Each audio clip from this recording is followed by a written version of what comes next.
En el día de hoy estudiaremos aquellas vías relacionadas con los órganos de los sentidos, del gusto y del olfato. Estudiaremos la vía de la sensibilidad gustativa. Esta vía, al igual que todas las vías conscientes, está constituida por 3 neuronas encargadas de llevar la sensibilidad desde los receptores hacia el córtex cerebral. Tenemos que tener claro que los corpúsculos gustativos se encuentran ubicados en la mucosa especializada del dorso de la lengua, en los pliegues glosoepiglóticos que unen la base de la lengua con la epiglotis, como también en la mucosa de la epiglotis.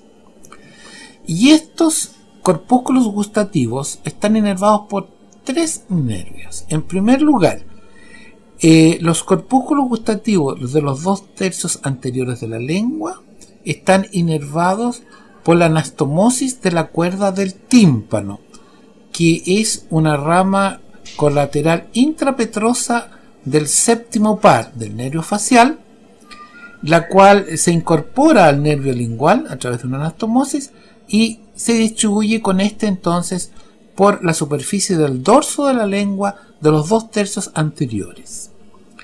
El otro nervio corresponde al nervio glosofaringio, el cual inerva toda la zona relacionada con la V lingual y la zona posterior a la V lingual, o sea, la raíz de la lengua, y entonces conduce la sensibilidad de los corpúsculos gustativos hacia entonces el tronco encefálico. Y el último nervio es el vago, a través de una rama del nervio laríngeo superior que inerva entonces la mucosa de la epiglotis, y de ahí se dirige hacia el tronco encefálico. En síntesis, 3 nervios son los encargados de llevar la sensibilidad hacia el tronco encefálico. Ubicación de la primera neurona. Para el caso de la anastomosis de la cuerda del tímpano, está ubicada en el ganglio geniculado. En el caso del nervio glosofaringio, en el ganglio inferior del glosofaringio, y en el caso del vago, en el ganglio inferior del vago.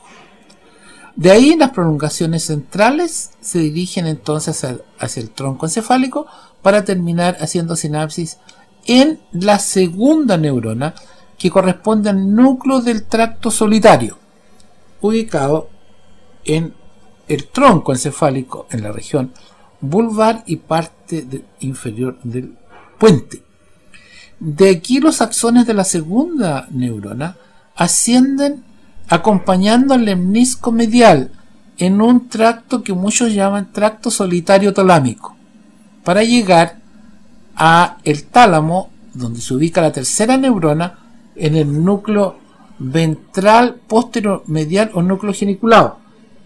Coincidentemente, aquí llega también el lemnisco trigeminal.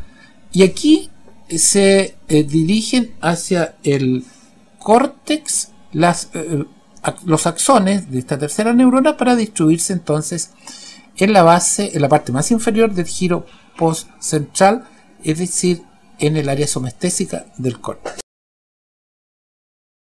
Esta vía se sale un poco del esquema tradicional de las vías que llegan al córtex cerebral, porque está constituida solo por 2 neuronas. Vamos entonces a ver cuál es el recorrido.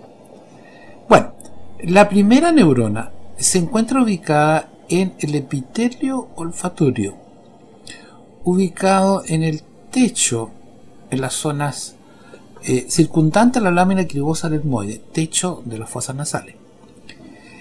Ahí se encuentran entonces estas células ciliadas, que en el fondo son quimorreceptores, los cuales tienen una prolongación periférica entonces que se distribuye por la mucosa olfatoria, y una prolongación central que pasa a través de la lámina cribosa del etmoides para ir a hacer sinapsis entonces con la segunda neurona, que se ubica dentro del bulbo olfatorio, ya inmediatamente sobre la lámina cribosa del etmoide y bajo el lóbulo frontal del cerebro. Allí hay una serie de interneuronas, las cuales permiten la modulación del impulso olfatorio, y el nombre de la segunda neurona corresponde a células mitrales, porque se parecen a la mitra de un obispo, ¿cierto? A diferencia entonces del nombre de la primera neurona, que habitualmente la llamamos neuronas bipolares.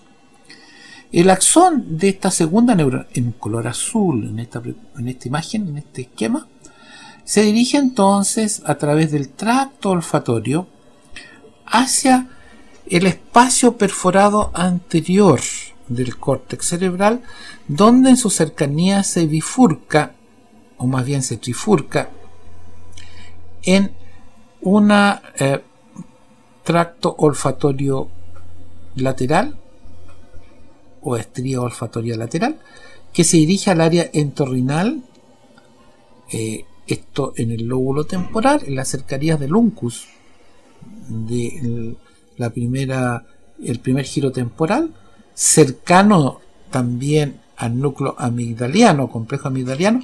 Toda esta área donde terminan estas fibras es el área entorrinal, que se conoce como área de asociación del olfato. Y después una estría olfatoria medial, que entonces lleva fibras que se introducen dentro de la comisura blanca anterior o comisura rostral, de tal forma que permite la asociación entre ambos bulbos y tractos olfatorios del lado derecho y del lado izquierdo. Y algunas otras fibras también que se dirigen hacia la corteza cerebral. Y también tenemos una estría olfatoria intermedia aquí entre la lateral y medial, que termina en una zona del espacio perforado anterior, en un sobrerelieve, una zona más abultada. De tal manera que esta vía olfativa, que es muy desarrollada en los animales macrosmáticos, que tienen muy desarrollado el sentido del olfato, importante para la sobrevivencia en el hombre, ¿cierto? Ocupa un lugar un poco más secundario y forma parte de lo que antiguamente llamábamos el rinencéfalo o cerebro olfatorio.